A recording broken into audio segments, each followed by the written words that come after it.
नमस्कार. मी नॉर्मली आहे ना ह्या प्लॅटफॉर्मवर कधीच सोशल टॉपिकवर बोलत नाही. पण आता तुम्ही रिसेंटली न्यूज बघतच असाल माधुरी संदर्भात.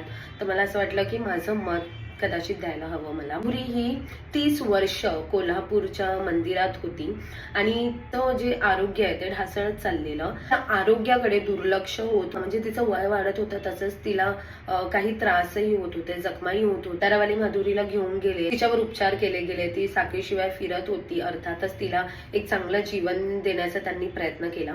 आणि मला असं वाटतं की असे प्रत्येक प्राण्यांना त्यांना त्यांची हक्काची जागा मिळायला हवी. त्यांना आपण जर देऊ नाही शकत आहे तर आपण त्यांचा असा उपयोग करणं टाळलं पाहिजे आणि त्यांना एक अशी जागा दिली पाहिजे जिथे ते छान असे जगू शकतात आणि आपणही छान जगू शकतो. आणि होईल त्यांची मदत करा.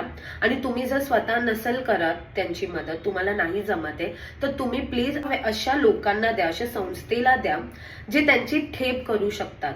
आणि मला असं वाटतं की माधुरीच्या बाबतीत जर हे वंतारावाल्यांनी घडवून आणलंय तर अशा प्रत्येक प्राण्यांना त्यांची साथ भेटो आणि जग सुंदर करूया आपल्यासाठीही आणि प्राण्यांसाठी. धन्यवाद.